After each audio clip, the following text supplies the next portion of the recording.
I am David Ambrose, and this is Sumitra Talukdar or Sumitra Ambrose. Of course, she's my wife. We've been together for many years in Lesotho, which is where we actually met. Now, we thought, since we've been here for so long, it would be opportune for us to make a film of our experiences here and to share it with our friends, our relatives, our former colleagues, our former students. Some of you have been here, some of you have studied here, some of you have worked here, some of you have never been here.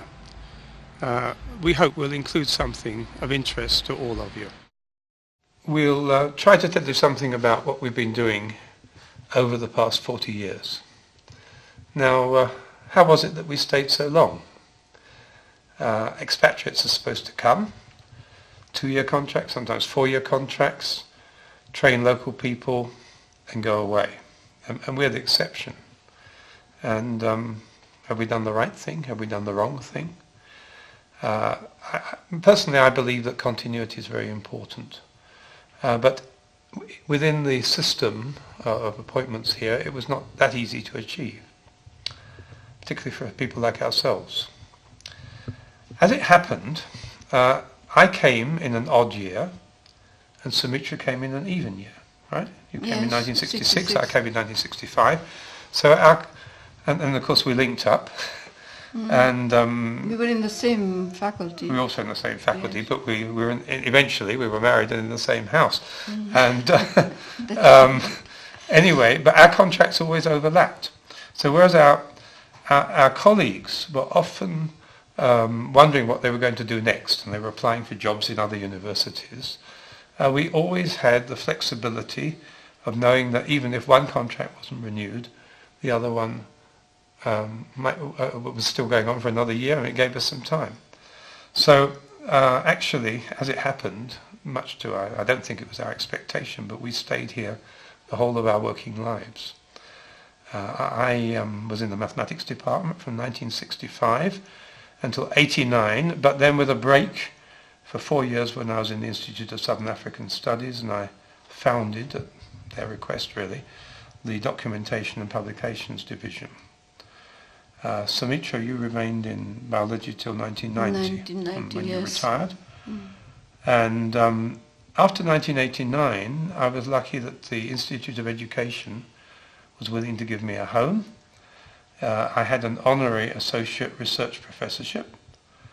You were an associate professor of biology, wasn't it? Yes, I was. And in Institute of Education, I had a good, very kind and affable colleagues which I could get on with, and they gave me a certain amount of flexibility to do all sorts of different things.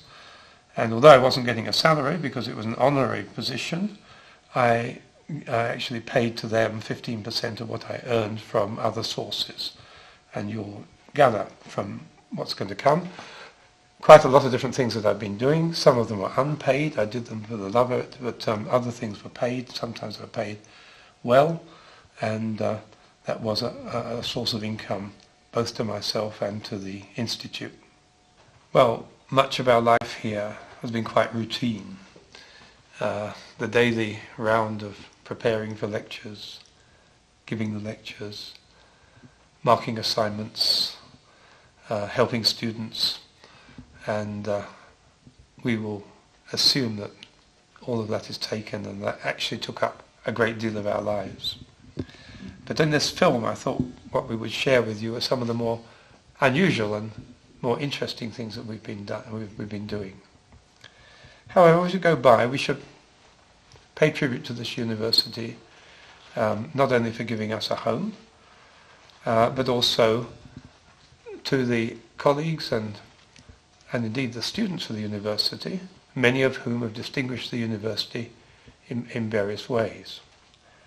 Some have been our students. A lot of them, of course, have not been our own students, but some of them we got to know, even though they were studying in other faculties.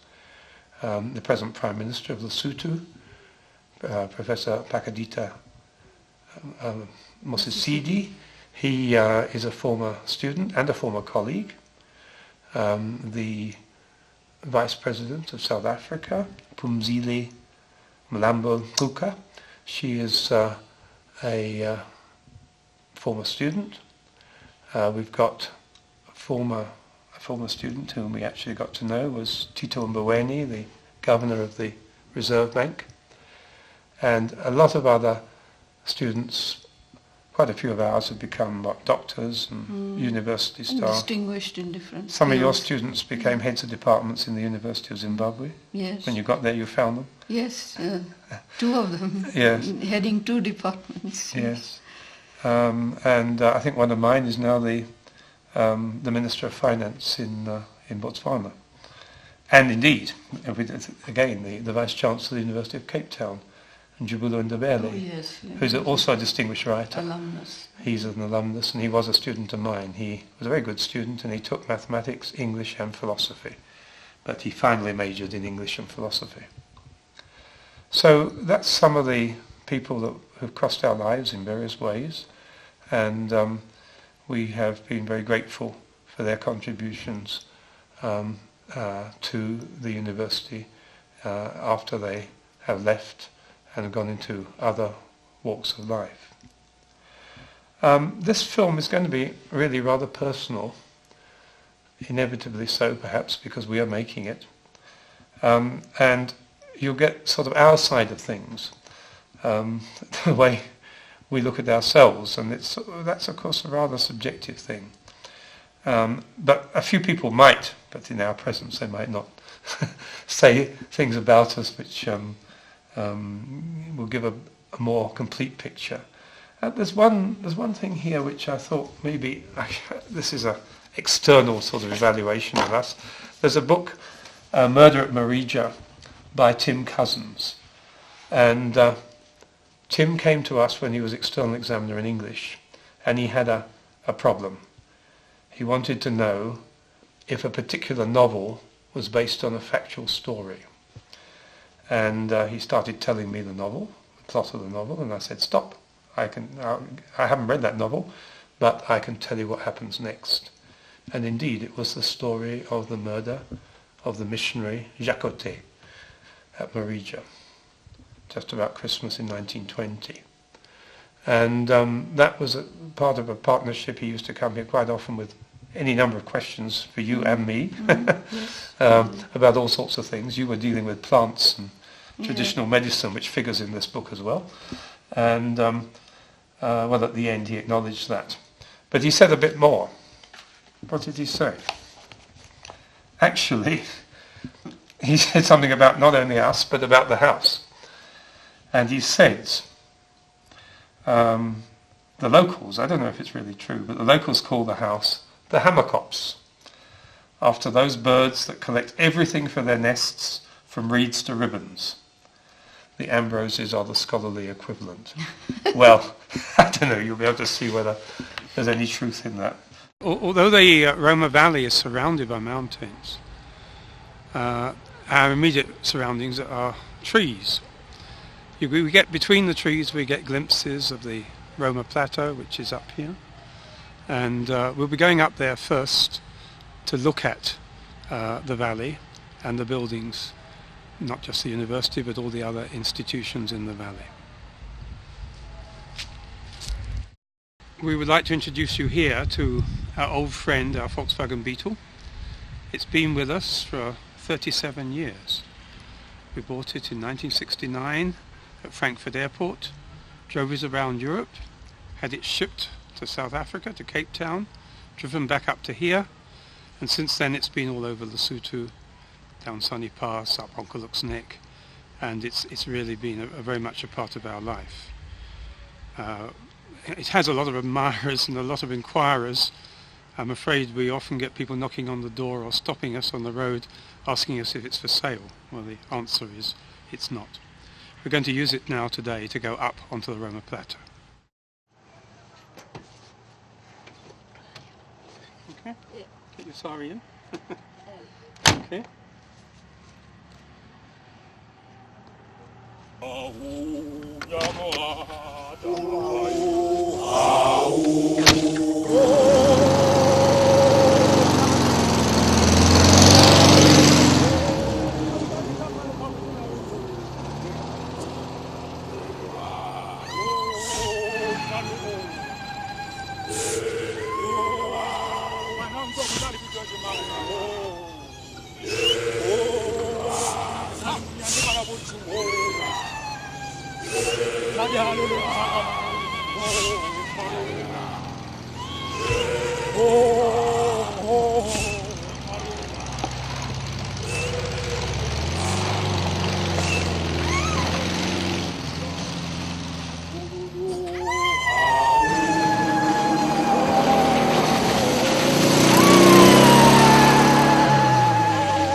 This is the village of Hansibani. It's a convenient place for us to park the car. The rest of the climb up to the summit, there's no road, so we'll have to walk.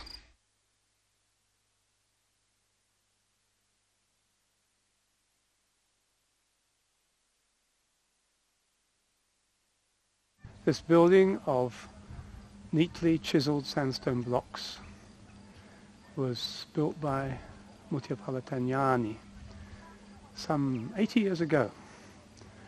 He was quite a wealthy man. He was one of the people who was renowned for building the local roads and tracks for wagons in those days. But he was too ambitious with his house. He managed to get the walls and the windows, but he never managed to have money for the roof. And it's been standing like that now for a long time.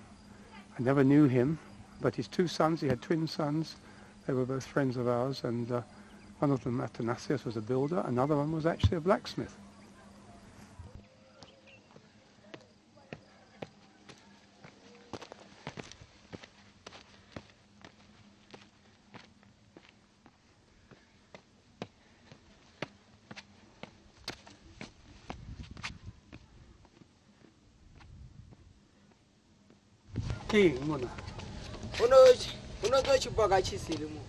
Kana,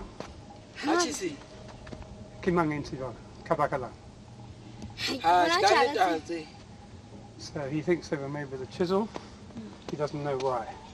But the reality is that these are places where warriors sharpened their spears. About 180 years ago, during the Dufekani, this plateau was garrisoned by the warriors of Chief Mahali, the younger brother of Mshweshwe. And he had many attacks from the Korana, from the Matabele of Mzilikazi, and the Amangwane of Matiwani. And he needed to keep his animals up on the plateau secure. So his warriors were up here, equipped with spears, ready to deter any invaders. And these were the marks made by the sharpening of the spears.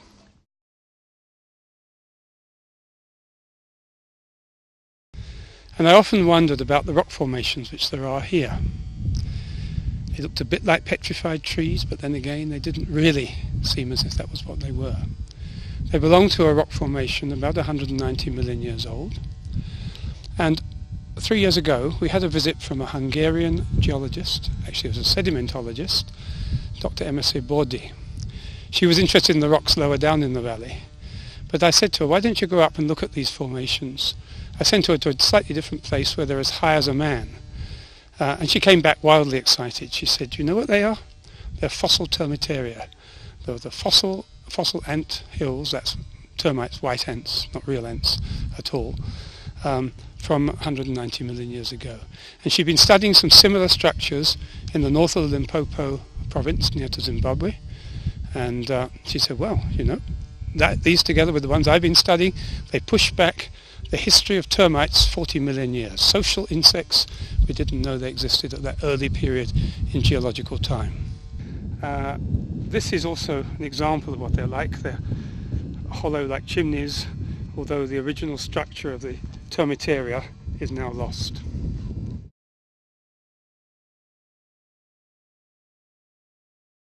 Well, now at last we're on top of the plateau, And the view here is of the valley and the mountains behind. It's the village of Hamafefwani. Above it, the mountain Tabachicha, then Hanketu, they're all mountains we've climbed, Tabanasekanyani, or in that pyramid-shaped one, that's Maketa.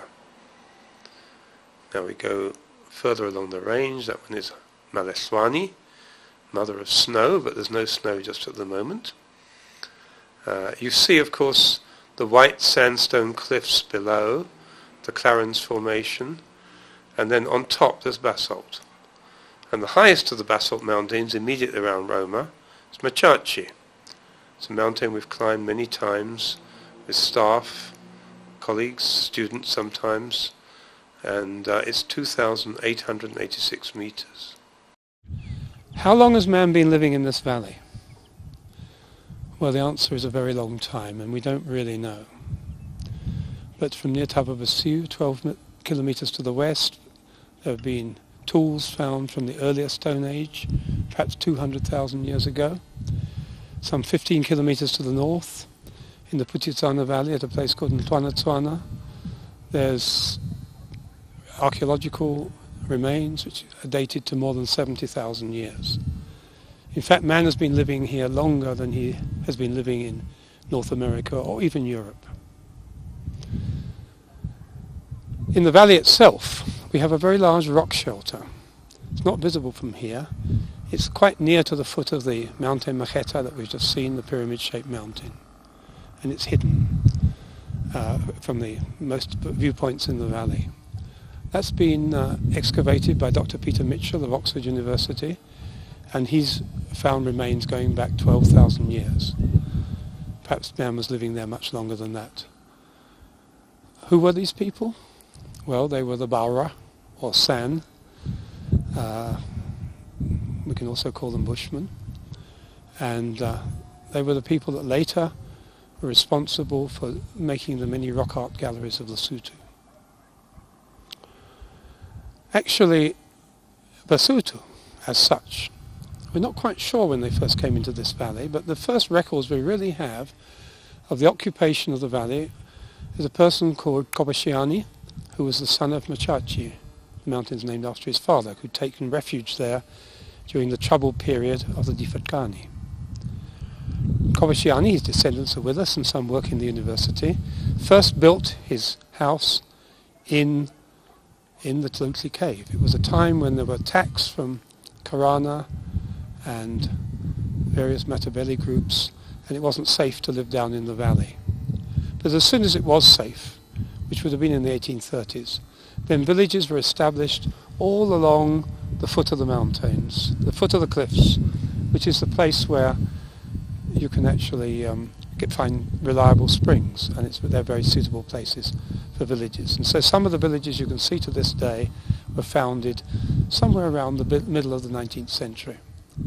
At the end of the valley is the village of Hamafefwani Mama, a village known to generations of students as City Mafefs, because it offered some entertainments which were not available on the campus itself.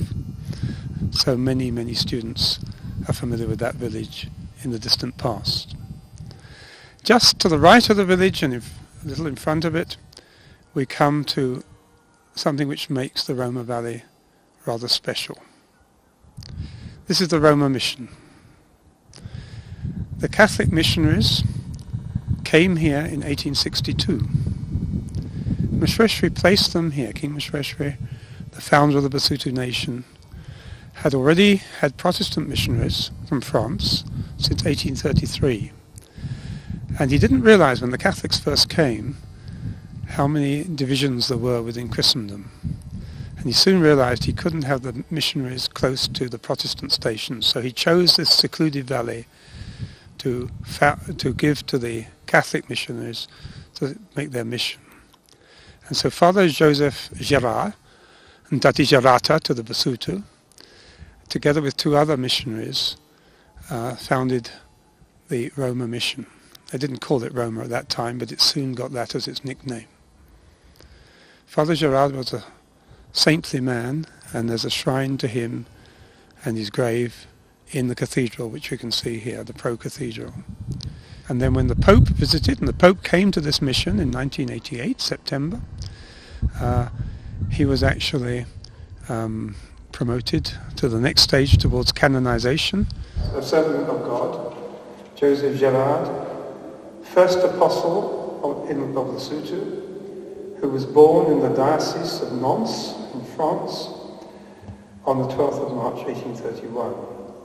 He was made a priest in Natal on the 19th of February 1854. He died in Roma, Lesotho, on the 29th of May 1914. He taught or preached to the nation of the Lesotho for 52 years. This gravestone is in Latin for a change, and it says, the servant of God, Joseph Gerard, OMI, that's Oblat of Mary Immaculate, first apostle of Lesotholand, and is exhumed and moved to this spot on the 29th of May 1940. Just to the right of the Roma Cathedral with its little tower, most of the buildings that you can see are St Mary's High School, founded by the Holy Family Sisters from Bordeaux in France, and one of the best known high schools in Lesotho. Coming right to the foot of the cliff, the red-roofed buildings are St Teresa's Seminary. Well, it was St Teresa's Seminary until recently. It began its life as the Marist Brothers College, and most of the buildings you can see, the older buildings at least, were built in the period between about 1908 and 1915. The Marist Brothers were from Europe, but they were later replaced by the Sacred Heart Brothers from North America. But actually the buildings, about 60 years ago, were exchanged. The boys' school moved somewhere else, which we will see, and the seminaries moved to here. And there were two seminaries, if not three, sharing these buildings. This is where some of the very first of the Catholic Lesotho priests were trained, including Emmanuel Mabatwana, who later became the first Lesotho Archbishop of Lesotho. This is where the boys' school moved to. It was also a teachers' training college. Sometimes it was known as St Joseph's College, but St Joseph's College later moved to Maseru, and what remained, it became known as Christ the King High School, and it was manned by, as it still is, by the Brothers of the Sacred Heart. And we get the beautiful sandstone buildings of St Augustine's Seminary. Above, if we go through the trees and a bit to the left, we can see what is known as Our Lady's House. That is the training institution for the Brothers of the Sacred Heart. And just above it, you can see one of the dams in the valley. They're soil conservation dams, but they came in very useful to the university because they stored water at times when the river wasn't running, and we were able to pump from them. Now we move to another fine modern sandstone building built in the early 1960s. That is the Oblat Scholasticate. The Catholic priests were mainly Oblats of Mary Immaculate, and this is today the place where they are trained. As we move westwards from the Oblat Scholasticate, we pass a cell phone mast, a modern intrusion on the scene, which is actually erected on the very corner of the campus. And from there we pass some green-roofed buildings, which are new hostels built on the Catholic part of the present property, to the Catholic chapel, which is perhaps inspired by a crown of thorns and has a little spire on top, a little cross on top in fact. Above that, most of those buildings are student hostels. Then if we come to the front, we cross many academic buildings until where we can see all the cars parked. That is the main administration building. Well, the villages around the university are very new. they've grown up in the last 25 years. And they've sprung up in response to the needs of people working in the university and also the opportunities which they provided, because we've never seemed to have had enough hostel accommodation for students, and as a result many single-room tenements joined in a line, they're called malain in Sesotho, from the English word line of course, have been built by entrepreneurs who rent them out to students and sometimes to staff as well.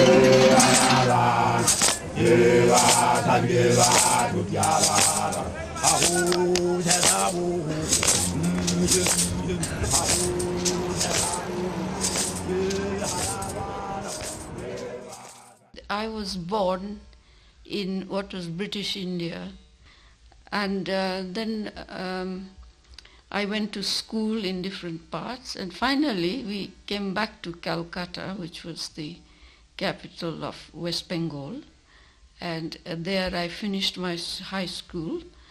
And then in the same district there was a university founded by the poet Rabindranath Tagore called Shantiniketan, and I had a short time but a very interesting time, and I think it's left a mark in me ever since. And thereafter I completed my degree in Calcutta up to Master of Science, after which I went to Oxford. Then I did my DPhil, as it is called, Doctor of Philosophy, from Oxford, and came back to India. You had a very distinguished group of examiners, didn't you? You had 3 FRSs on your thesis committee? Well, it happened like that. I mean, you know, FRS people are very short. That's Fellows of the Royal Society. Fellows of the Royal Society, and they are not very many in number, so they tend to get each other on these businesses. But anyway, I came back and I joined the Presidency College, which was one of the very old and well-established colleges in Calcutta. And I worked there for 6 years, after which I got study leave and I went as a graduate, the research student. You're a postdoctoral student. Postdoctoral research student to England. To Liverpool. To Liverpool, yes. And then when I was in Liverpool, I came to hear of Lesotho, and that they were starting a new university here in Lesotho, but particularly the science departments were very understaffed. So I applied there, and I got an acceptance very promptly.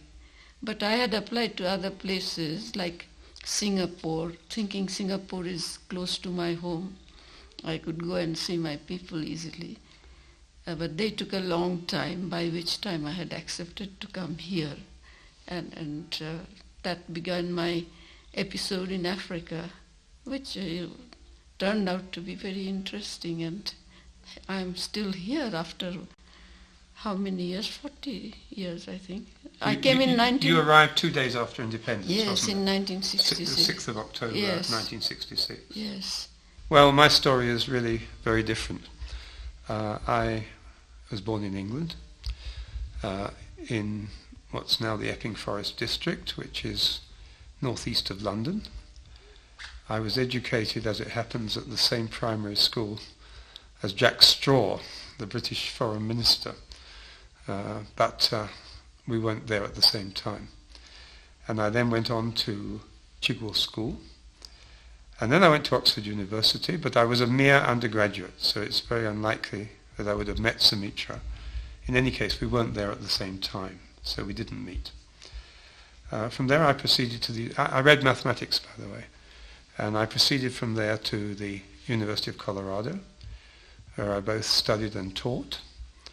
And it was whilst I was in the University of Colorado that I first became interested in the university here. I actually had an African friend who had a brother who was at Pius XII College. Now, Pius XII College is the forerunner of this university. It was founded in 1945 as a very small institution. And in 1964, after it had run into some financial problems, it was acquired by the British government to become the University of Lesotho, Bechuanaland Protectorate, and Swaziland, UBBS for short. And that is the institution to which I applied and which I arrived on the 13th of March 1965. The university had told me it's too expensive to come by plane. If I could come by boat, it would be cheaper. So I came by boat to Cape Town, then by train to Bloemfontein, and then to Marseille's Junction, where I was picked up by members of the staff. So that's how I came here. And it was a small university in those days, about 170 students. This is the back of the main administration block. The sandstone wing we now come to is known as the Old Monastery. If you count on the upper floor, 1, 2, 3, 4, 5, 6, and then 7, those two windows there, you find the room which I occupied on the night when I first came to the university on the 13th of March 1965. The following morning, there was a knock on my door, and a grey-haired man entered. He didn't introduce himself, but I soon realized I was talking to the Vice-Chancellor, and he had a request. He welcomed me, of course, but he said, we have a problem. This building is going to be turned into a student hostel, and we're looking for a warden. We would like you, in addition to being a lecturer in mathematics, to be warden for the students. I was an assistant warden, there was one other warden who was full-time, and that gave me a very good opportunity to meet a lot of students who were from all over southern Africa. Some of those students later became very senior people in their various countries, and I remember a lot of them were from Zimbabwe, that was southern Rhodesia then, Zambia and Malawi. They had a very flourishing society called Zizama. In 1967, I was no longer a warden, and I was living in this flat here. It looked a bit different in those days because Sumitra, being a botanist, she helped with the advice on the garden, and because we were living quite close to each other, we had a good chance to meet and ultimately to exchange meals. And later in 67 actually, we travelled together to East Africa. In 1969 I took Sumitra to England to meet my parents. She went to India to warn her family about my existence, and in 1971 we were finally married.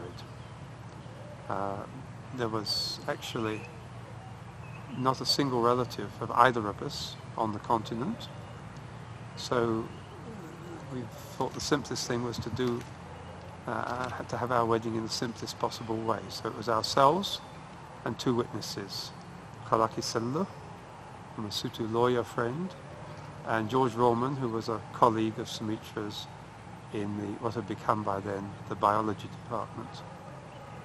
We were married in Maseru. So when we were married, we were allocated, as it happened, House 9. Had formerly belonged to Mr. and Mrs. John Teka Teka. He was a lecturer, senior lecturer later in African languages, and it had been built in 1958 to 59. We were only the second inhabitants of the house. The architect was a Dutchman named Payens, who designed a lot of Catholic buildings in the mission area and buildings for Pius XII College. It was very well designed, built with solid sandstone blocks, a former building which died out in the late 1960s, And particularly on the north and the west sides, one thing you can notice is the lintels, which are above the windows, and they're extended so that the summer sun, which is nearly overhead, doesn't shine into the room. But in winter, when it's lower, it shines right into the room and makes it nice and warm. The Tekatekas had a large family. They had 7 children. One of them, who was particularly bright, was a student of both Sumitra's and myself, and she went on afterwards to do a PhD in the University of Newcastle in mycology. Well, I've got here 2 people who are very important in our lives and whom we've known for quite a number of years now. This is David Mapisa, but sometimes I call him Hlozi because there's so many Davids around. And on his right is Mamsongo Mapisa, his wife. Now let me see. How did we get to know you in the first place? You were a student, I think. Yes, I was. And we had a common interest in birds. That's what it was. I don't remember exactly how it began, but we used to go out bird watching together. And I learned a lot from you because you've been a herd boy at some time.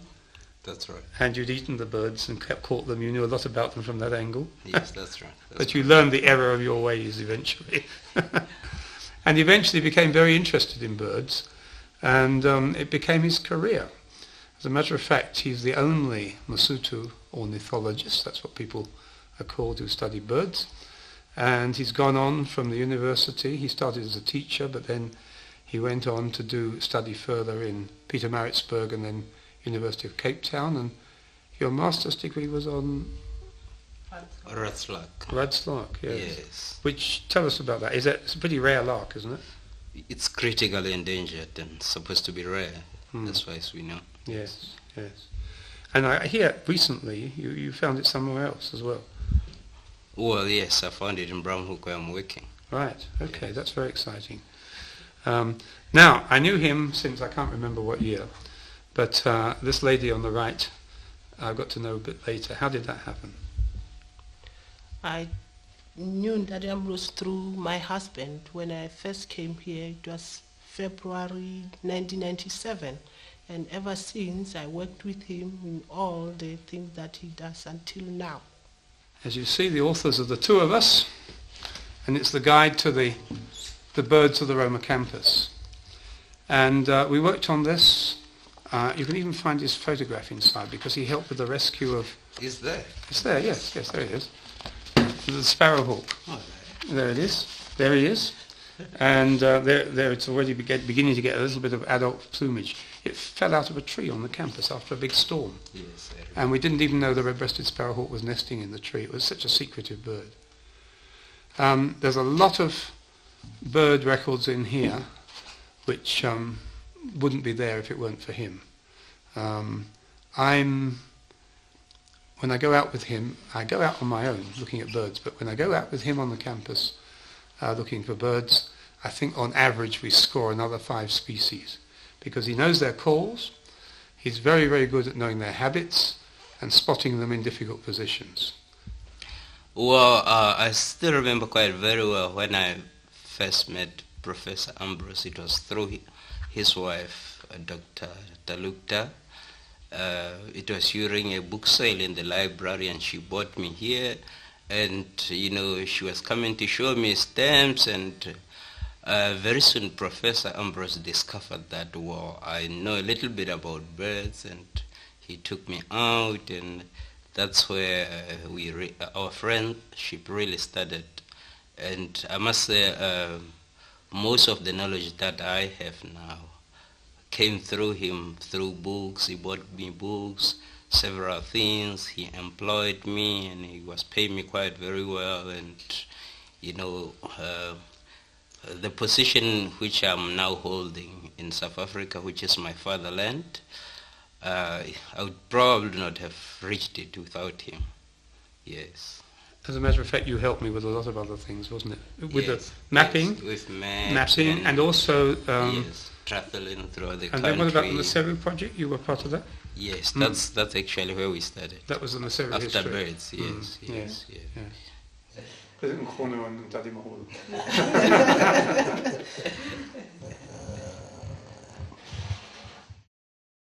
I've got with me here Solwani Lesloba.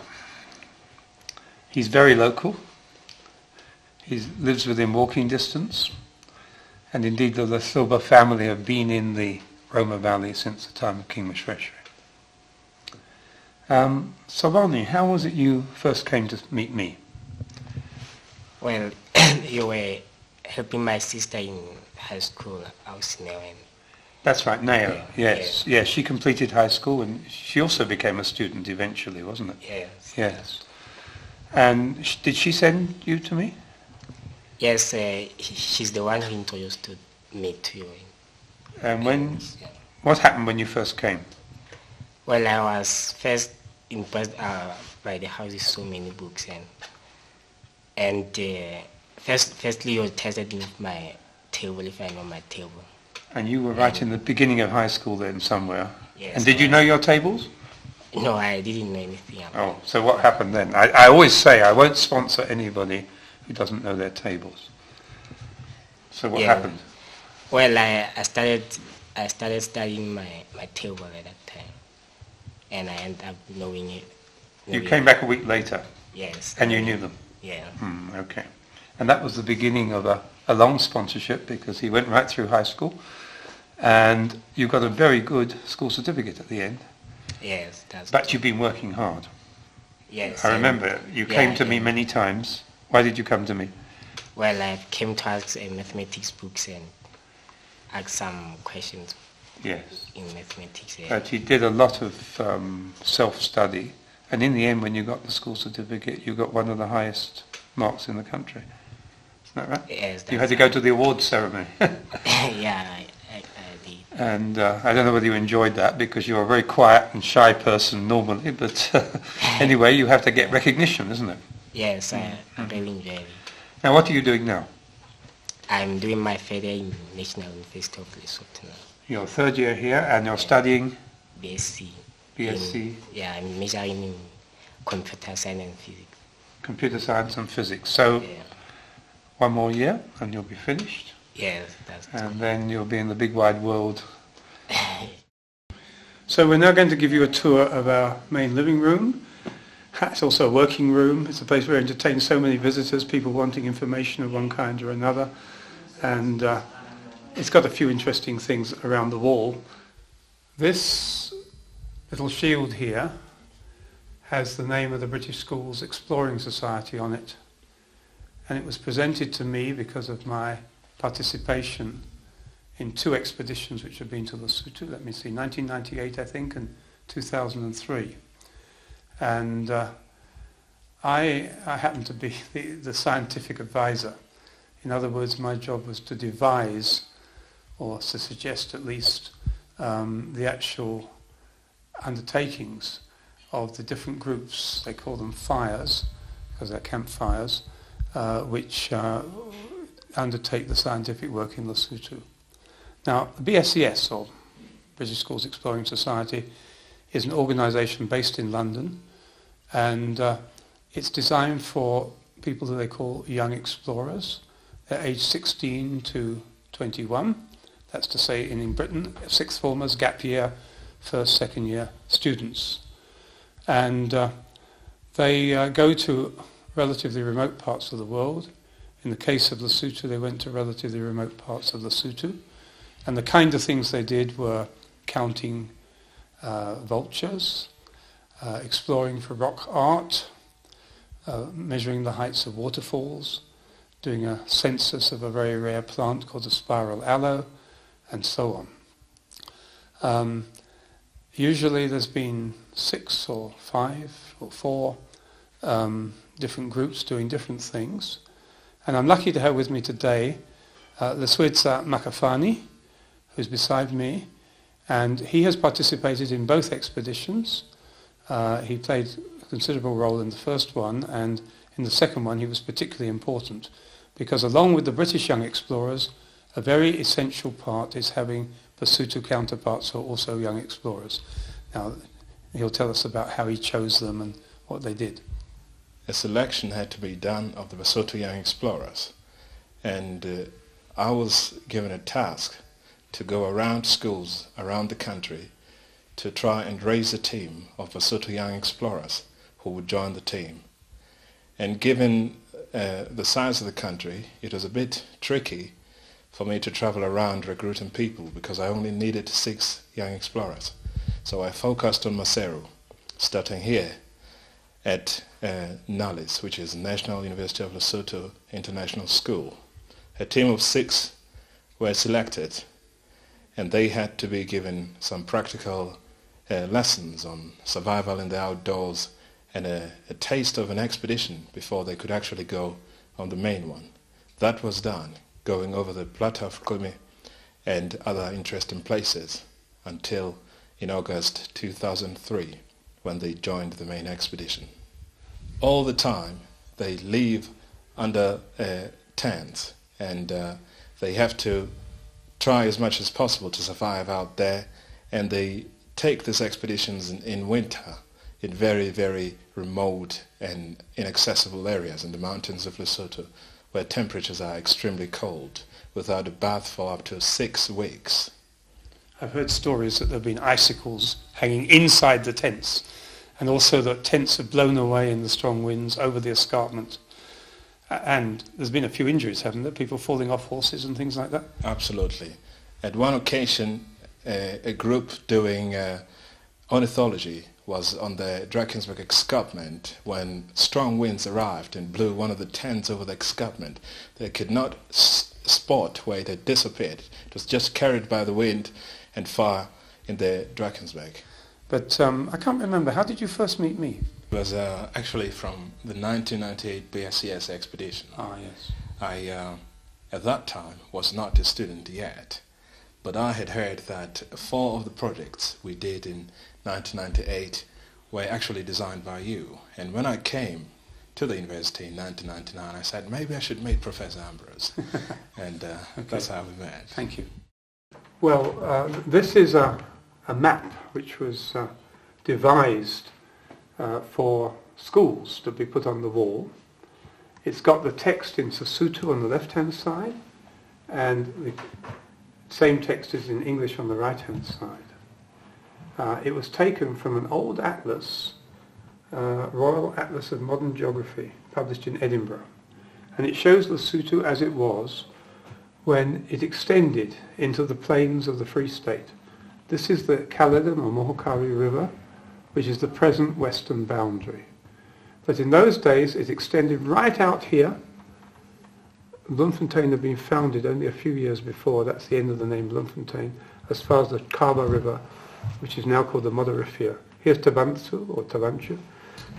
Maseru wasn't founded. Maseru was only founded in 1869. But you do see Berea Mission, you see Tababasiu, you see Morija and Bethesda.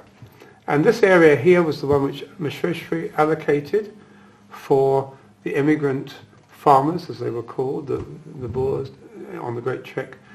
And there were some white settlers together with mission stations. The rest of it was all entirely Lesotho territory, and there were San or Baura or Bushmen or Bushman, as it's written here, living in the Maluti, the Maluti is the mountain part of Lesotho. Well, we wouldn't normally talk about calendars, but this is rather a special one. It's done by Solidar Med, which is a Swiss funding organization for Catholic hospitals. And Solidar Med had helped the Roma hospital many years ago, and then there was an unfortunate gap after a dispute. And we spent a lot of time trying to get the link re-established, which I think we were successful in doing so. And Solidar Med supports hospitals in a number of African countries, and each year they choose one country for their calendar. Now, this year, but the photographer came around last year, Lesotho was the country. And all of these pictures here, the calendar is called Generations, which means it shows generations of people that have been helped by the local medical services. And there's a whole series of pictures which we can't go into all of, but I think there's one particular one. It was the one for last month, which I think we should have a look at. Okay, well then, this picture is taken in Hamafifwani, the village, City Mafes, which is well known to many past students of the university. And it shows really the most famous person perhaps in the city of Mafeps. Here she is in the middle, Matsietsi. She was a storekeeper. The store is still there. And she's now 98 years old. And then, because it's generations, in this picture, they've depicted her children, her grandchildren, and her great-grandchildren. Well, this painting here on the wall is done by Lietsang Ncheki, who was a very gifted Masutu artist. He mainly did village scenes, but he kindly agreed to do a picture of our house. You can see it as it was some years ago. We used to have an avenue of Lilium regali, that's the royal lilies, along the main path. They'd been actually put there by our predecessors, the Teketekas. Unfortunately, later they developed a virus and died. But it does show where our house is in relation to the mountains. He even put the gas tanks and the and the dustbins. So it's a very, very faithful image of the Diefenbachia just inside the front door as we had then. And the palm tree, which has now grown enormous, but it was then quite small. And behind the house we used to have a great big weeping willow tree. But unfortunately it grew too big and its roots got into the drains and we had to fell it. Well, this is another Ncheki, which is painted in 1984. It's the back of the house, done in springtime. So you see the peach trees in bloom, and I think there's a peas growing in the garden in front. This is another of Lietsang Ncheki's paintings. It shows the mountain not far from Roma, which is known as Kutku. And I'm sure Ncheki wasn't a geologist, but he's actually faithfully reproduced the dolerite dike, and then the heat of the upwelling magma, the basalt, has hardened the sandstone on the sides, and you get that typical effect on the dike. It shows agave americana, the aloes, as they're often called, but strictly they're agaves, which are introduced into the Lesotho in the late 19th century. And if you know the area, all those mountains have got names. This is, for example, Tabachicha near Marija. This painting is a village scene, rather traditional village with the Seotloana or reed fence enclosing the lalafa. The household usually consists of 1 or 2 rondavels and an enclosure.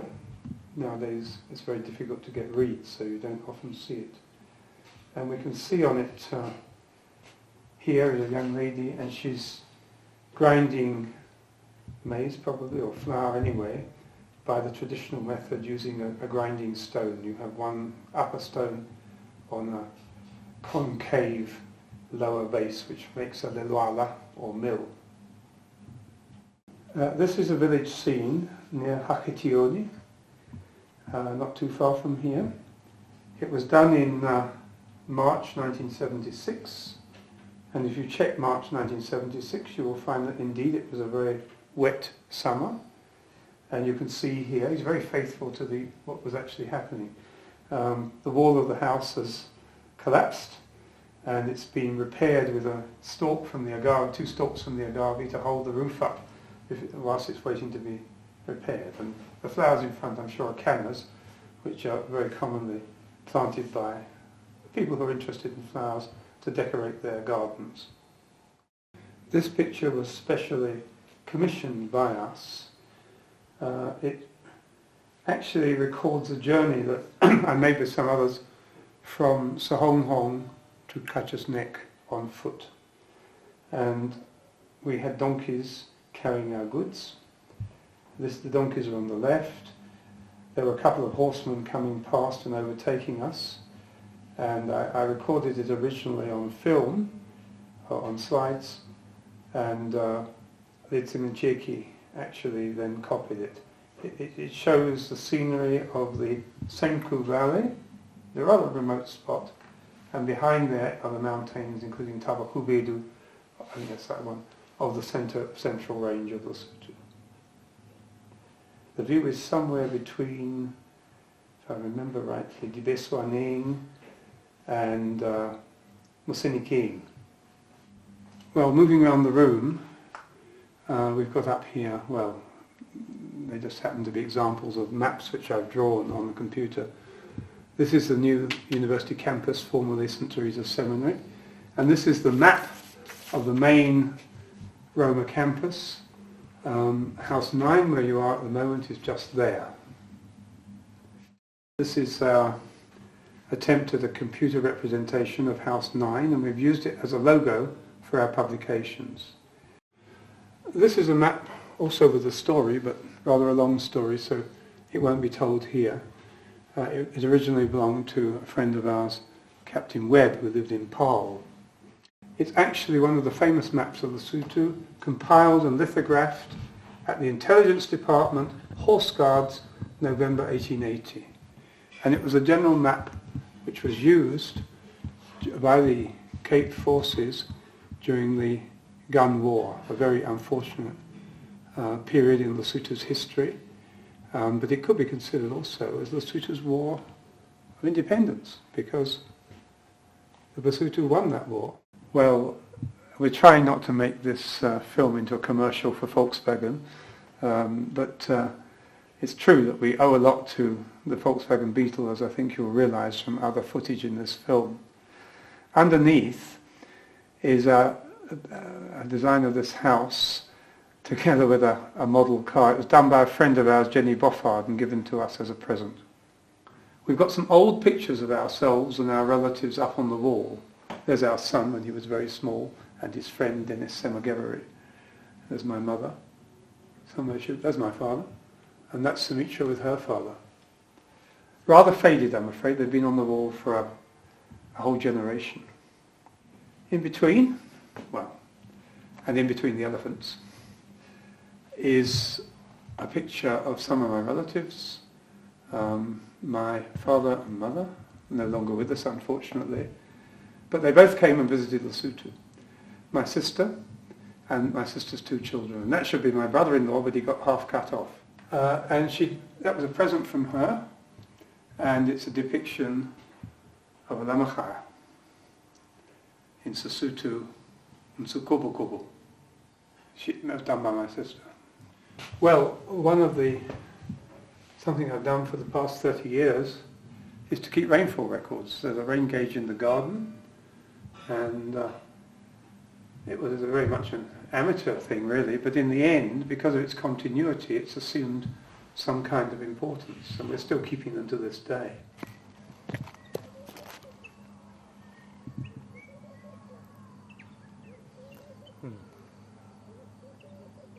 About 5.9 millimeters. Mm-hmm. We'll round it off to 6.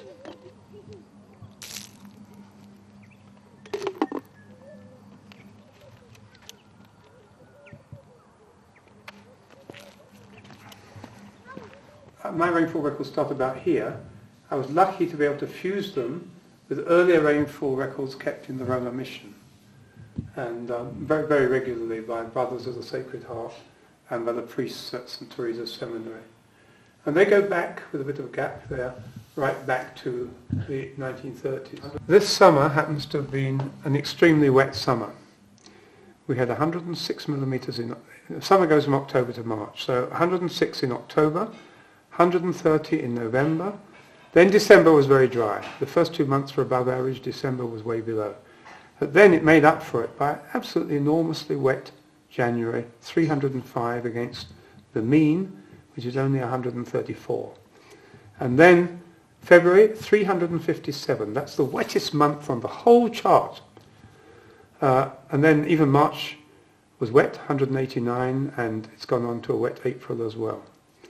We've already got, for summer actually, we got 1120 millimeters, the second wettest on record. And it was rain which was even damaging, because there was so much rain that the road between Roma and Maseru was washed out, and even to this day there's a diversion at that point.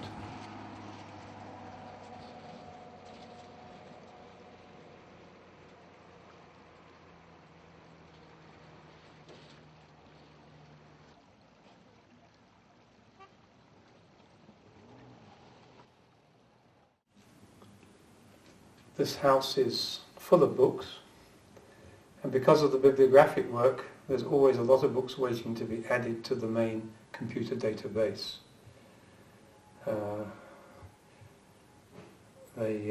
Some of them wait a few years, but we try to process them relatively soon after we acquire them. This curious object is a set of magnets. They're used for detecting whether rocks which come in are meteorites or meteorongs. This picture you can link with this. It's taken on the staircase at Buckingham Palace, and it's when I was awarded membership of the Order of the British Empire. So it's an MBE. This is signed by the Queen and Prince Philip. By the way, that was for services to education in Lesotho. This is our son's commission, also signed by the Queen. He was born in Lesotho, went to school in Lesotho, went to high school in Swaziland, went to 2 universities in Britain, got degrees, but then he was determined not to be an academic like ourselves. So he is now, he then himself got himself admitted to Sandhurst, and he's now Major John T. Ambrose of the Royal Scots Dragoon Guards. And he's had active service in various places, including Kosovo and Iraq. This was a picture taken when we were in Edinburgh last year with his mother. And then this one was his graduation picture from the University of Durham. He did a master's degree in European politics. Right from an early age, I developed an abiding interest in maps and geography, which is one of the reasons perhaps why I travelled far from my home. In fact, in Lesotho, what got me very involved in maps was the fact that the maps were very poor to start with. They didn't have most of the names of villages. And I always walked around with the existing 50,000 map in my pocket, adding in pencil the names of features and all sorts of other interesting items that one came across on the map. So I didn't at the time think it would ever be used, but in fact it was used.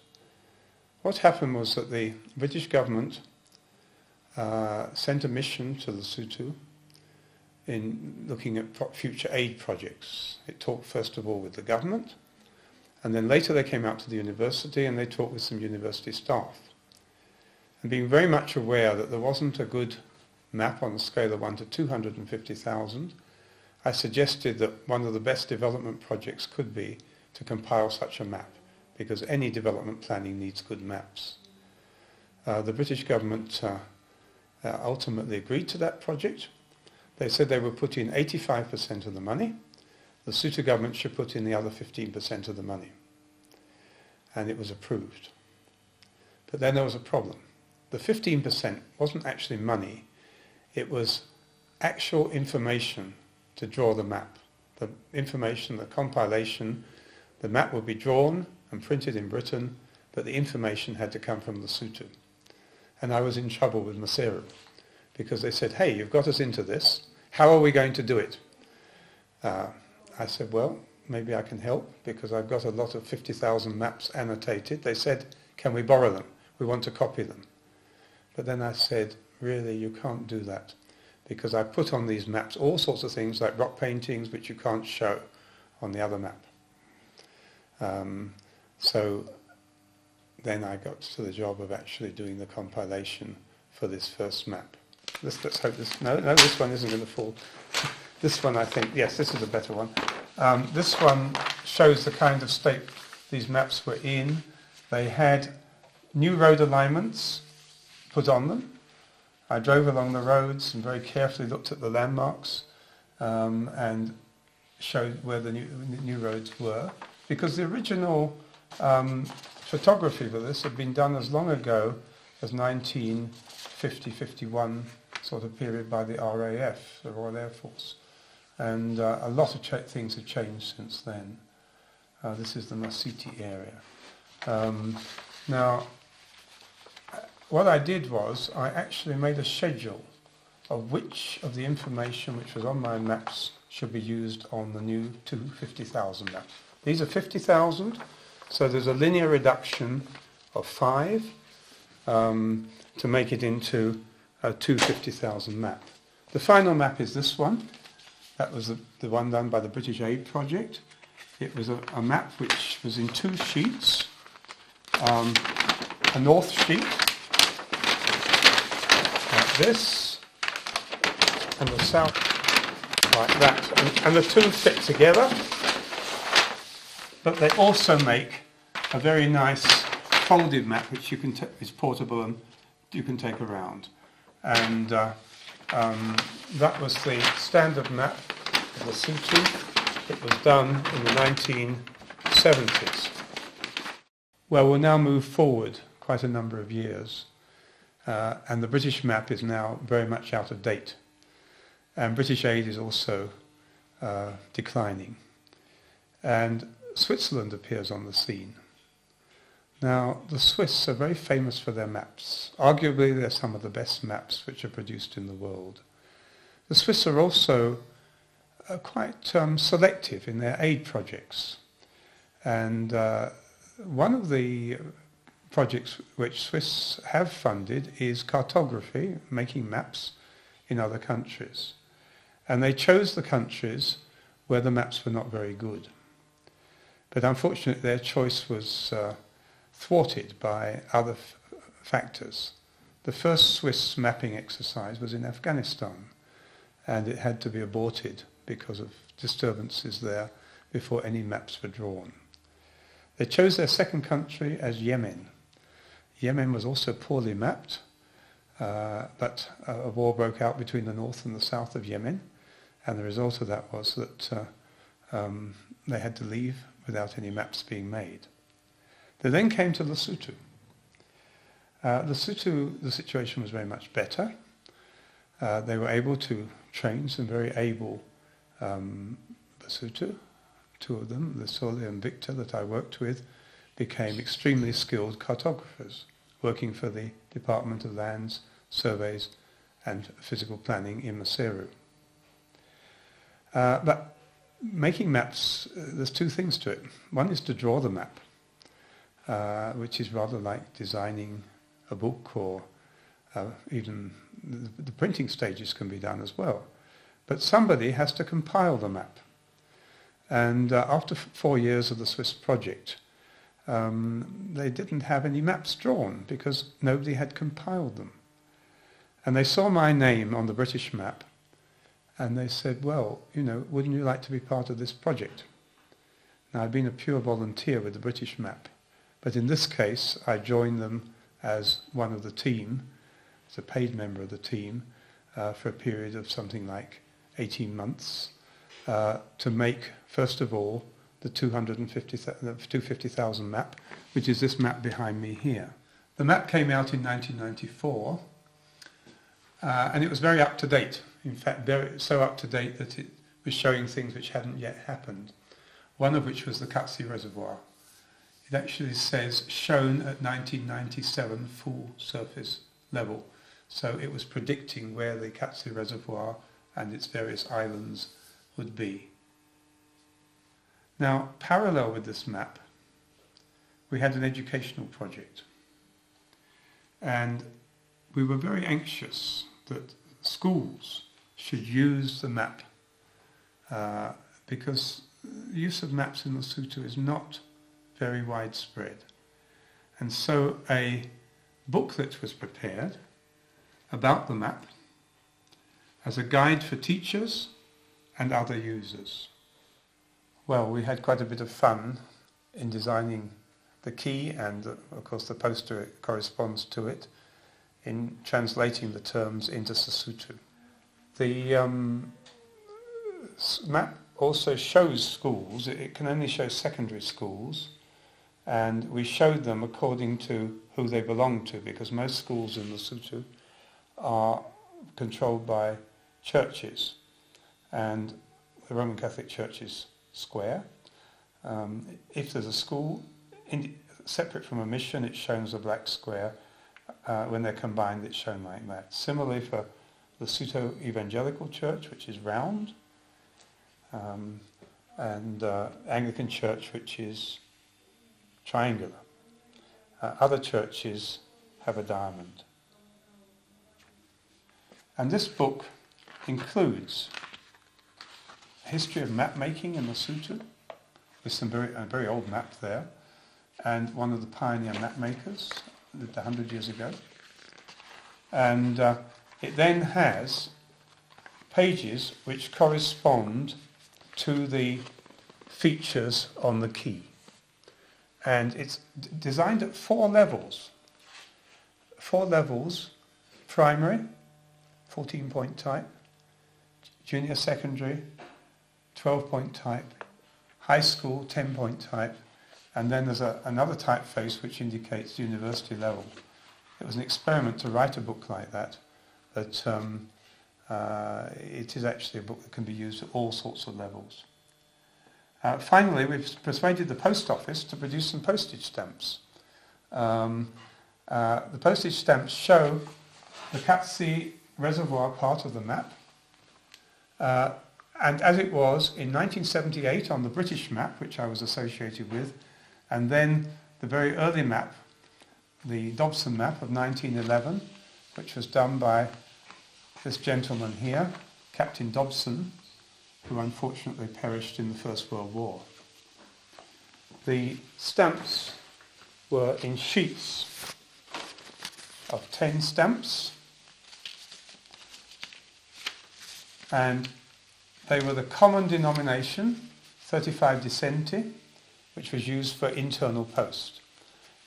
Soon after they were issued, the postal rate went up to 70 decenti, but that was fine because they put 2 stamps on an envelope. So children could collect the stamps. We printed several million of the stamps and put them together like a jigsaw puzzle to make up maps. One of the features of this room which can't escape attention is these many stools, tables, maybe. It can be used for both. And we owe these to a very remarkable lady, Nkono Jamina. Khesa is a surname, that's right. She's never been to school, but she's an extremely skilled maker of mats, brooms, and these stools. We persuaded her to modify the original design, and there's now a 2-story design which she made, because, but that's a temptation to us because we can fill it with newspapers, periodicals, books, and other things. Now I think we've got about 20 of these altogether, including some stand-up chairs with backs, and we owe a lot to her for quite a bit of our furniture. We often asked her how old she was, and she didn't know, but she said she was born in the year called Ntaramani. I asked everybody what Ntaramani was, and they didn't know. It's not clear from any particular source until I met Masacheli Kaketla, the doyenne of the women Basotho intellectuals, and I asked her, and she said, "Oh, Ntaramani, I was born in that year," and the year is 1918. It's the same year as Mokakhalani, which is the year of the influenza epidemic. One time, I think we said to her, you know, how she is, and she had a big knee growth, and she had never been to a hospital. So we said, Nkono Jamina, you must see a doctor. And that was the first time I think she's ever seen a doctor. So she was full of anxiety, but once in hospital she was, you know, she had all these people fussing over her, the nurses bathing her wound and somebody else coming to wash her. So she enjoyed herself, and she's a big storyteller. She went round the ward talking to people. And I think she came back feeling, having very different views about the hospital. It's a pity that she's now died, but we had hoped her daughter might continue the work. but it doesn't seem as if that's really going to happen. So maybe these are the last of these stools.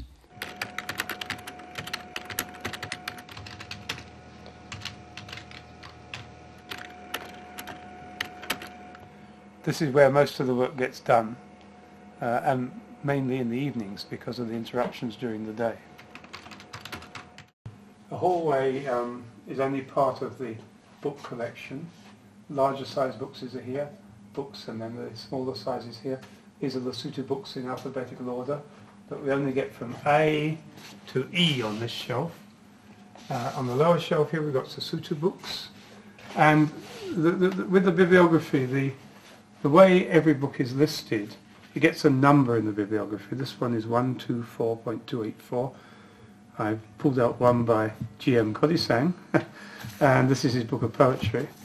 And then there's always, it's in the computer database, but a copy of the hard copy on that particular item appears pasted inside the front of the book. So anybody who wants to pull out a book and get a quick summary of it, it's a Lesotho book, the summary is in English, and they can do it that way. We have an enormous collection of maps. Some are rolled up, many are folded and are in boxes.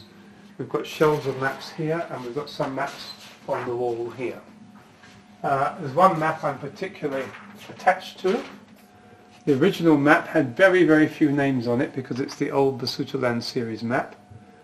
And I put on it, it still says here, University of Lesotholand, Bechuanaland Protectorate and Swaziland. So that's when I was doing the work first. And then it's got the names of all the villages around.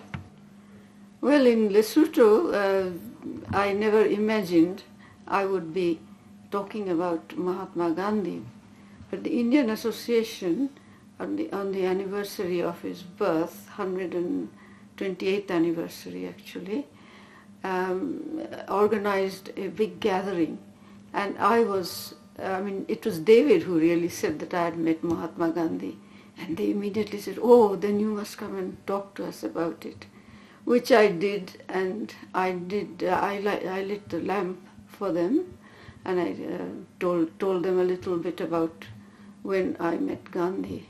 Actually, that was towards the end of his life. He was traveling across Bengal to a very badly affected area which had very bad riots. But he stopped near Calcutta for a few days' rest. But for Mahatma Gandhi, there's not much rest. People were always coming to see him.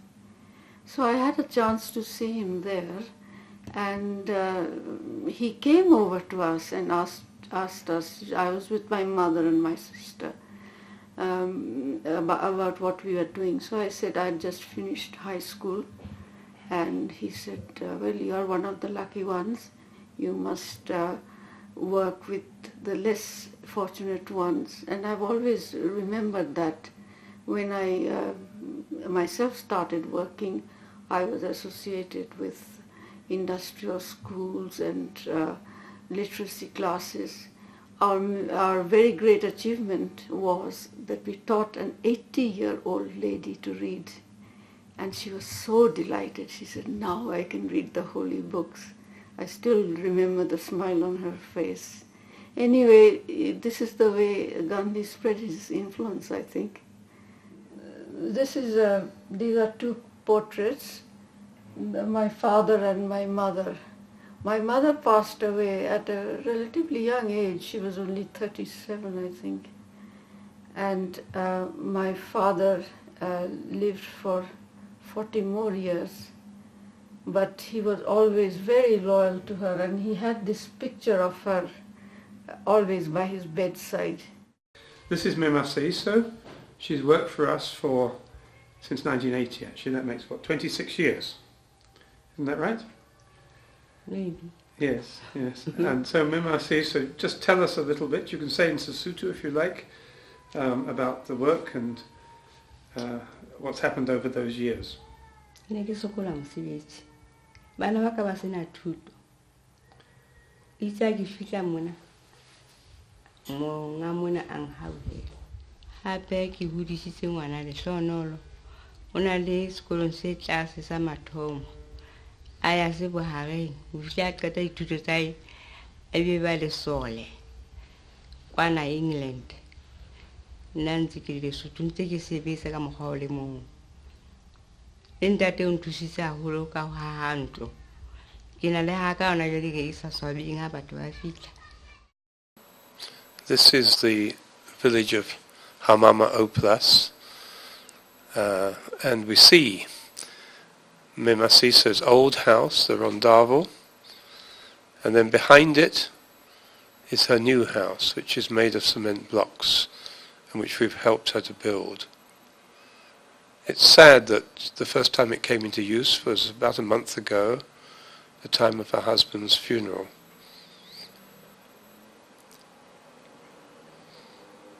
It's got 3 bedrooms and not completely finished because some of the floors have still got to be cemented.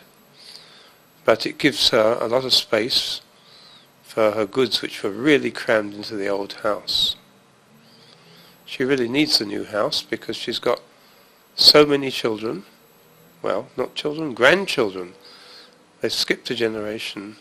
One of her daughters has died and she's got 3 of the grandchildren from that daughter and several other grandchildren as well, and 1 great-grandchild is also living in this house.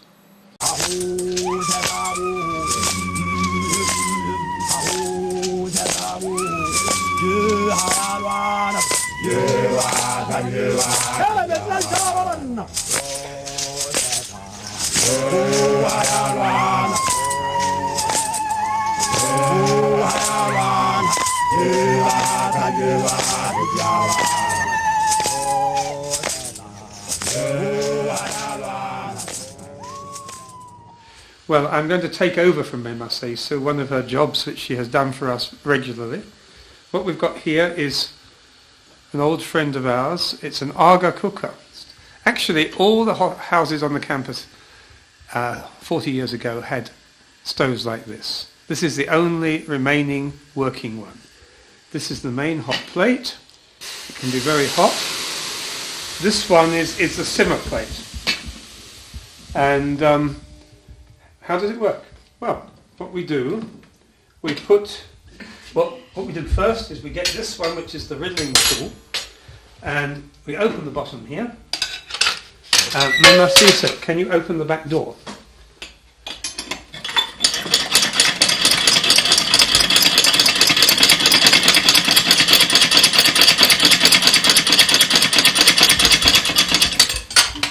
You riddle the ash, you take it out,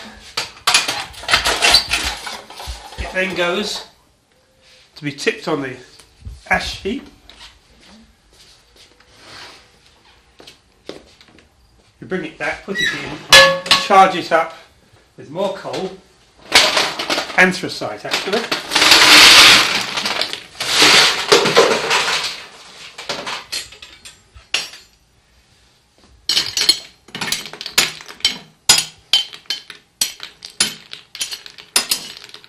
And that has to be done twice a day, and then you've got a very efficient cooking stove. Very hot in here, and then underneath we have the warming oven, which is a good place to keep food which has been cooked warm.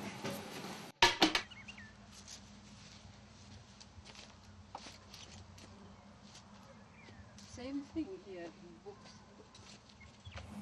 This building is separate from the main house, and it was originally built for our predecessor, Mr. Teka. yes, John Teka and his family, because he had 7 children and this was his study, so he could escape from the rest of the family. The other part of the building was a coal shed, which we still use as such, although we've divided it in 2, and half of it provides a bathroom. So there is some guest accommodation here, although mainly what has happened to this building, it's become a library.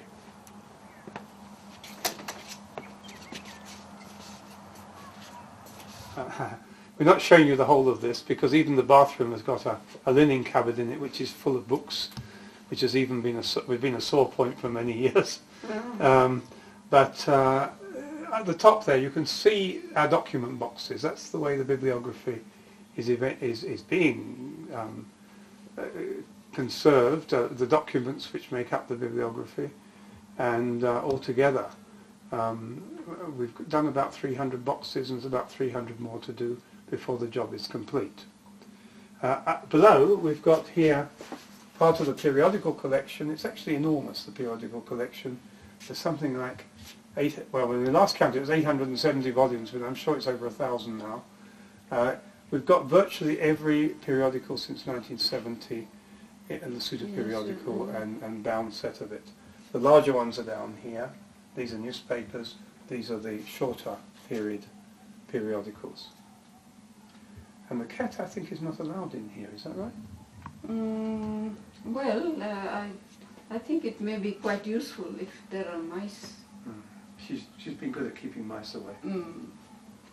One of the most voluminous examples of periodicals in Lesotho is the Hansard. Every word that's spoken in the National Assembly, every word that's spoken in the Senate is recorded and written down and published. This is just 1 month, a great thick book of probably 600 or 700 pages, and it covers just the sessions from February to the first week of March. And there it is, and as we open it here we see, this is in English surprisingly, but I think that's because it's part of the budget speech. But 95% of the Hansard is actually in Sesotho. Today I'd like to introduce an old friend of ours, literally old I suppose, he won't mind my saying that, and we have known him for 40 years. In fact, he and his wife were near neighbours of ours. They lived in the flat between my flat and Sumitra's flat some 40 years ago. GM Kodisang, he's always known as GM. He's really Godfrey Molodzi Kodisang, but everybody, even his wife, knew him as GM. And he has had a very distinguished career in Lesotho. He has, and in South Africa as a matter of fact as well. He was one of the early products of Fort Hare, after which he became a teacher in Cape Town and in Lesotho High School. I think it was still Lesotholand High School in those days. And he became a politician as well. He was the General Secretary of the Congress Party at the time of independence. He'll correct me if I get this wrong. And again, many years later in the 1990s. Anyway, let me ask him to tell you a bit about himself, and perhaps he might be able to give you some kind of perspective on us as well. But as David has said, my wife and David and Sumitra were neighbors just across the fence here. It's not even 100 yards. That's when I got to know them. And we've been friends ever since. He's a commentator. He comments on almost any topic. He's a chronicler. Every quarter, is it quarter? Yes. Quarterly, he produces a document summarizing the events in Lesotho. He also is an explorer. I don't think there is any part of Lesotho that he doesn't know. Well, all I can tell you is this, that there isn't a single man in Lesotho who knows more about Lesotho than David. A number of people come here to consult him on various topics. He's been a good friend. Now, the other third aspect of it was that he's got a compatible wife. They work together on projects, they live together, they travel together. I mean, they are a fairly fair couple to have around. Lesotho went through a very bad period, particularly between 1970 and 1993. And GM was an exile for a long time. And his wife was even restricted. When she was living across the road from us, sometimes the police would come looking for her. They come to our house instead. She wasn't supposed to go outside her gate except to go to work. And GM himself, unfortunately, he was a great champion of human rights, but when he went to a conference in the United States and came back, he was actually locked up for no reason at all, except that he'd given a paper on the lack of human rights in Lesotho. And yes, at that time. The situation is very much better now. In fact, it's almost a model. But we had this long period from 1970 to 1993 when there was no democracy in Lesotho. On that occasion, I'm not sure if I've ever told GM this, but I went down to the American embassy and I said to them, you know, they've locked up Kodisang, and there's absolutely no reason. We know why they've done it, because he's exposed the lack of human rights in Lesotho. And possibly the American embassy could do something to correct this. And I suggested that Kennedy was at that conference, that maybe he could send a telegram to the Lesotho government saying, greatly disturbed that my friend Kodisang has been locked up, has been put in jail. Please send me details of the charge. Well, of course, we knew there was no charge because we had laws then. You could be locked up at the whim of the government. So, of course, I don't know. He was released within a few days. Whether that had any impact, I have no idea. But he has suffered quite a lot for his beliefs and his political activism. But I think Lesotho owes a great deal to him. And this, when we finally restored democracy in 1993, I think he was one of the people who had helped to pave the way for that.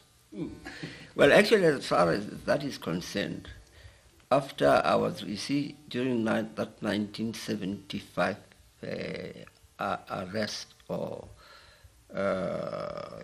detention, as it was called, I got back to my office after 60 days, and there was a communication from the American embassy, directly from the President of the United States, written to the Prime Minister of the time, Dr. Liabua, to ask him to explain why I had been arrested. So I think the role you played was quite important. GM is now 82. Am I allowed to say that? Yeah. And the oldest practicing lawyer in Lesotho, but he's trying to retire. But he has promised us that he will write his memoirs. And they're going to be very interesting because he has known.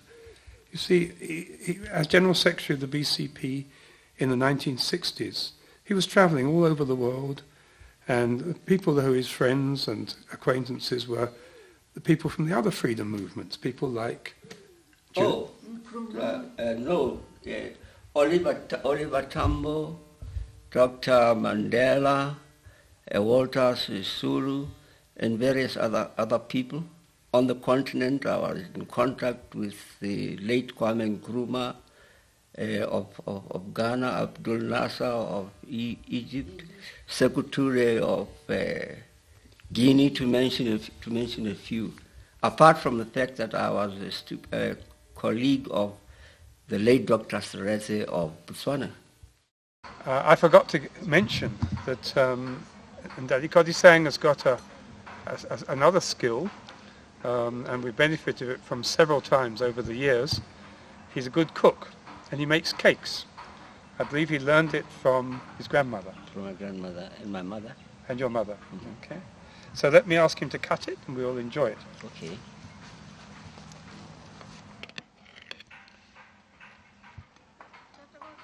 Yes, that's it.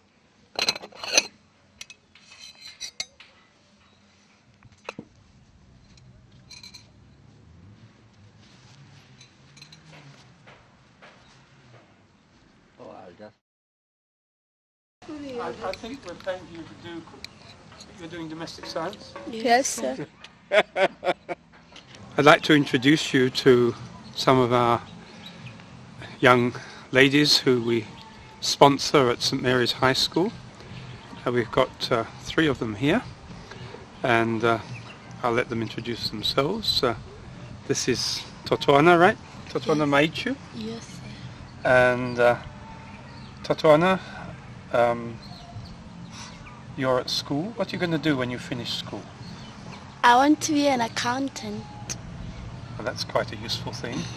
Now, this one here is Relevahili. Relevahili, Yes, sir. what are you going to do when you leave school? I'd like to be a teacher. What sort of teacher? Sir, What would you teach? English language. Oh, Yes, very sir. useful. Yes, sir. And over here we have Lebahan. Lebahan, when you leave school, what would you like to do? I would like to be a nurse. Very, very good. Yes. We need nurses. We're very short of nurses. Okay. Now these girls are going to demonstrate some of the mathematical games that we've developed for primary and secondary schools. In doing this, I've been very much aided by Mima Labong Levutsa. She's goes around primary schools and secondary schools demonstrating the games. You've been doing that for how long? Is it not over 2 years? Yes, I think so, something like that. Mm-hmm. We started with 2 games, Luti and Tiso, and more recently we've introduced another one which is called One.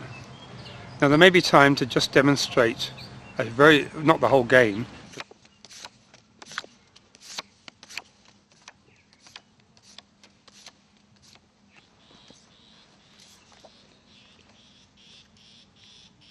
This game is called Luti.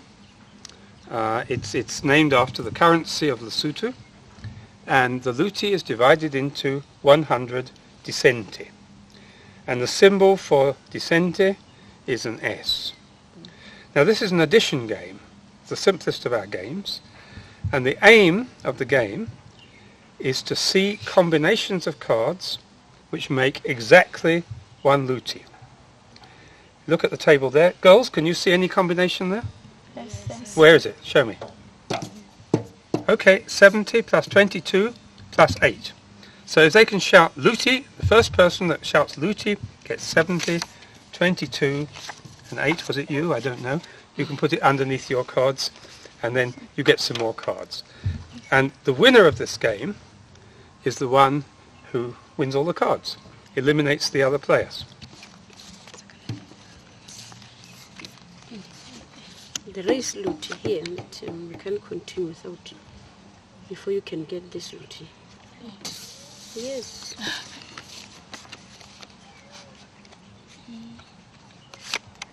Luti.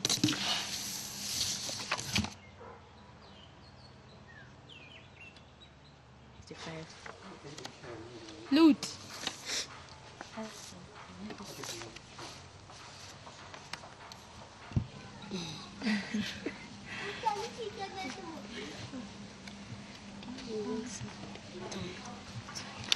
Well, here comes Margata. She lives a long way away, Hashali, almost at the foot of Maketa Mountain. And she had a busy day yesterday because she went on a school trip. She is in the same class as 3 of the others of these, and she can join the game. Margata, what are you going to do when you leave school? I want to be a doctor. You want to be a doctor? Yes, Okay. yes, That'll be a very good thing to be. And are you good at mathematics and science? sir. Are you good at mathematics and science? Yes, sir. Yeah, she's telling the truth. She's got a very good school report. Okay.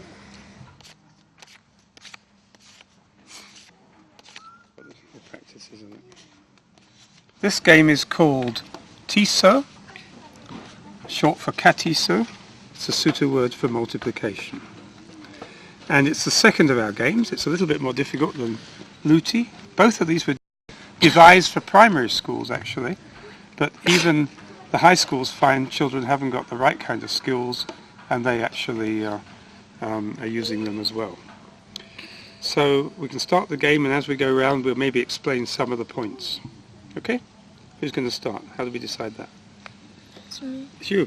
Why is it you? Okay, off you go. Now, here's a point with this game. It happens it came up first. This card can be a 9 or it can be a 6. It's one of the rules of the game. 8 times 6. 8 times 6 is 48. So there's a Tiso.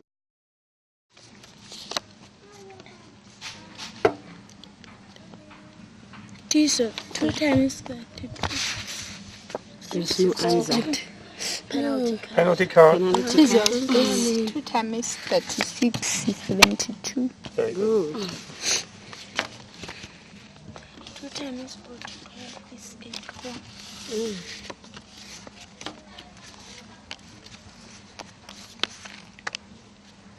Teaser, 4 times 2. Oh, easy. But it's a multiplier. That's roll of 3 to 4 cards. Tizo, 9 times 9.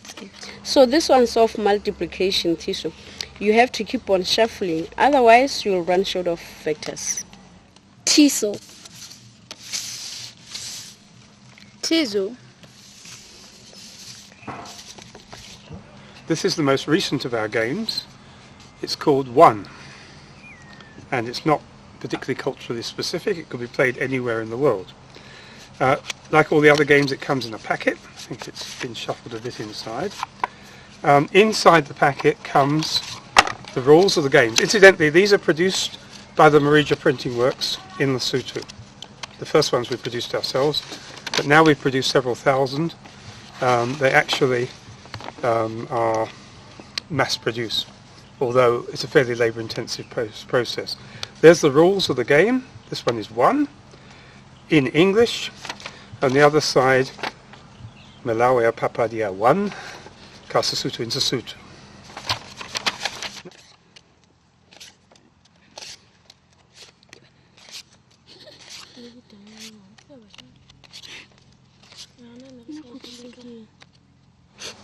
This is an indication of what this game is about. We get a combination of fractions. There are decimal fractions, there are vulgar fractions, and there are percentages. And they're all mixed up.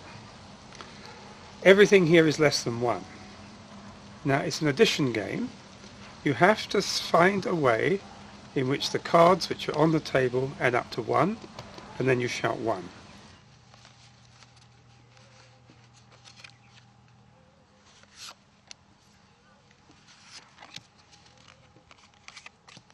One.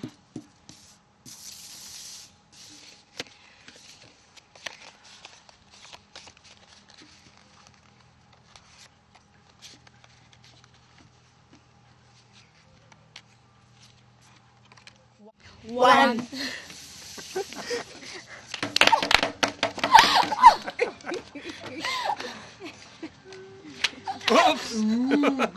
Can you tell us how you sell these cards?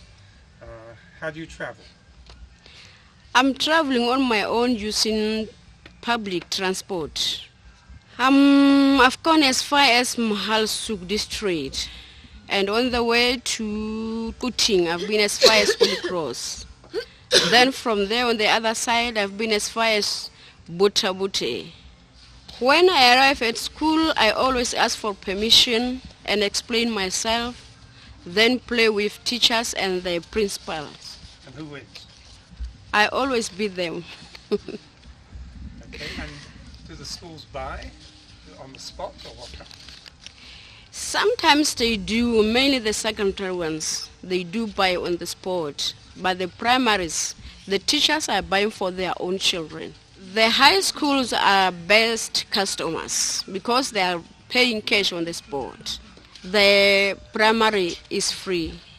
They're not paying any money. We've got some assistance recently from the Stichting Nederlands Lesotho, which is a Dutch organisation which funds projects in Lesotho.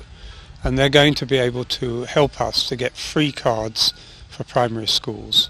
The problem is we've got something like 1,400 or 1,500 primary schools now, and we've only one Memalaboang, but we'll see what we can do. Here we are in the House 9 garden. That palm tree that you can see there, we planted it when it was only 30 centimeters high or so. We had no idea it was going to grow so high. You can see the red flowers behind. Those are some of them coming through the hedge. Those are gladiolus, what is it? Daliniae. And that's That's a wild gladiolus. You find it in the hillsides in Lesotho as well. This is a very common gladiolus. and it's one where the malachite sunbird comes Yes. down to drink the nectar. Its very long bill. On the left is our ash tip here, From the and once a year we clear it. It goes over the fence. Of course there's a vehicle on the other side, and amazingly ash is very much in demand. It's used for making bricks. As we come down here, there's a pecan nut. this is a pecan tree. It's the only one on the campus, I think, and it has very nice edible nuts. They're just about getting ripe. There we go. That's what they look like inside. Same family as the walnut, isn't it? Yes, same family. But they've got smooth skins. And we enjoy these. We get several hundred of them off the tree every year. Now, we've got some carrots and some spinach. And this old tree, do you think? Oh yes, that tree. From Mr. Tekateka's time? No, it isn't. That tree is mine. Oh. That was a present to me when my parents visited in 1970, and I planted it in my old garden. And then when we got married, I moved it because it wasn't too big. It was only a year in the garden, and that's given us a lot of very good fruit. It's still giving fruit, although really it's getting pretty old. Let's go on. We've got those Lesotho potatoes. Let's talk about those. They're quite interesting. Daddy China's here. Maybe he can help us dig it. This isn't Daddy China, who lives near to Hashali. Actually, he lives in... Where do you live? You live in Hampiti, really. But before, he lived in a village on top of the Talukdar rock shelter, the one that's been abandoned, and called Hatakodi. But now he's come down into the valley. And these potatoes with the round leaves have a very interesting story. Can you tell that story about the Lesotho potatoes, how they came here? We think that the Lesotho potatoes were the old variety of potatoes brought by the missionaries here, and they are now found all over Lesotho. There shouldn't be wild potatoes in Lesotho because potatoes are a New World crop, isn't it? Yes, Plant. it is. So what happened? You got involved with this. You had the Russians after you. The herd boys find them and eat them. Yes, the Russian Tuberiferous Institute in Leningrad. Leningrad, is it? Now St. Petersburg. No, St. Petersburg, yes. But I haven't been yet been able to go to St. Petersburg to see it. Yes. But apparently there's a potato in my name, a variety, sitting there. Now, we eat these potatoes and they're very nutritious. It's a pity it's the afternoon. We could have dug them up and had them for lunch earlier on. Yes. But anyway, they're quite an interesting crop. They're very small, but at the same time very, very tasty. They have another advantage. Almost all the developed potatoes, they've got a virus, isn't it? What's it called? Potato blight virus, yes. Potato virus X, I think. Yes. And these ones are free of it. So they're very much in demand for breeding virus-free potatoes. I think we can show you in the bowl what... Let's see what Ntadi China's different shapes of potatoes there are. So hard to clean. No, they're back again, yes. Right, so this is the stoop, which was very much in demand when our son was a child. We had half the campus children playing here, a very convenient playing spot and making not too much noise inside the house. The fig tree behind, we might show you a picture of a bird which very ingeniously, in summertime when there's figs on this tree, this branch goes right up against the window of my study. Now we had a very interesting bird, the black-collared barbet, which is rare in Lesotho. And I noticed that it was coming to eat figs at the fig tree. So what I did was I picked every fig on the fig tree except one fig which was sitting on the branch just outside the window. Then from right beside my desk I trained the camera on it and waited till it came and snapped. And I'm not a good bird photographer, but on that occasion I managed to get really quite a good picture. Yes, this is a lemon tree, and we've got a few lemons going yellow at this time of year. And then behind us, that very tall tree, that's an oak, English oak, Quercus robur. Robur, yes. Yes. And we planted that how many years ago? Probably about 25 to 30. I measured it 2 or 3 years ago. It was 12 meters high. It's probably a bit higher than that. It grows very much faster here than it does in Europe. What we didn't know that oak tree doesn't let anything grow under it very much. So after these years, it looks very bare under the oak tree. But this year with all that rain, it's better than it normally is. It's better than it's normal. It does grow some fungi though. Quite interesting fungi sometimes, isn't it? Yes, it does grow there. But, you know. Here comes Memela Boyne. We'll see what she's been getting for us today in the series.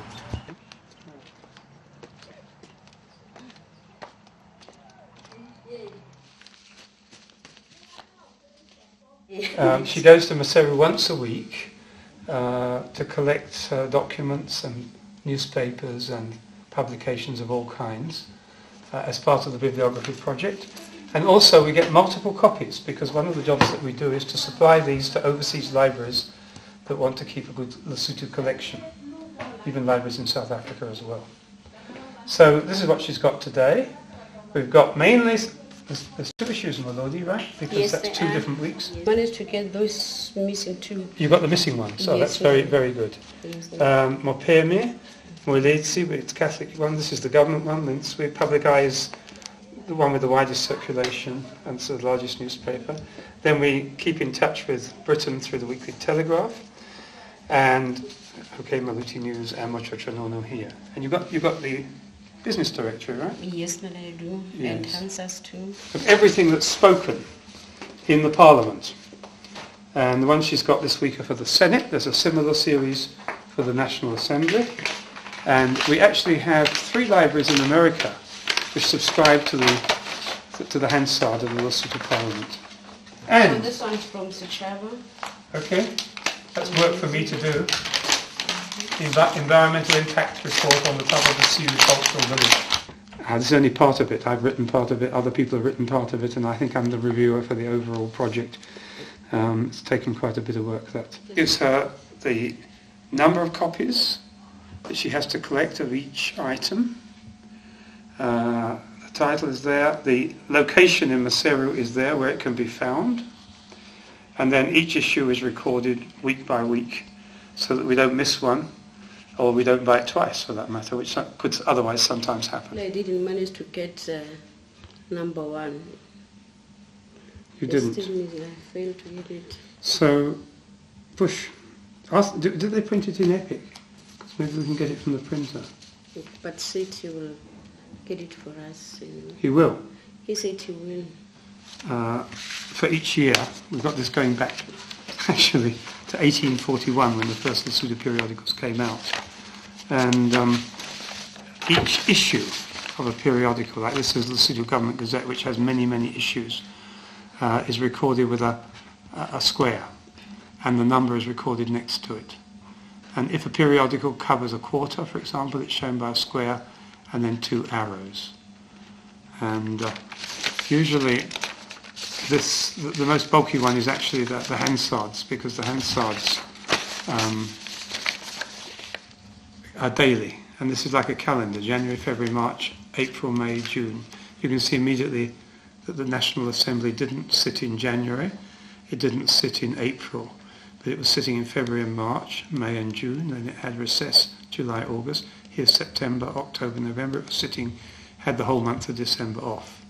The Senate normally sits only 3 days a week, Tuesday, Wednesday, Thursday, so there's no Monday sessions, and, well, there's an exception there, but normally no Friday sessions.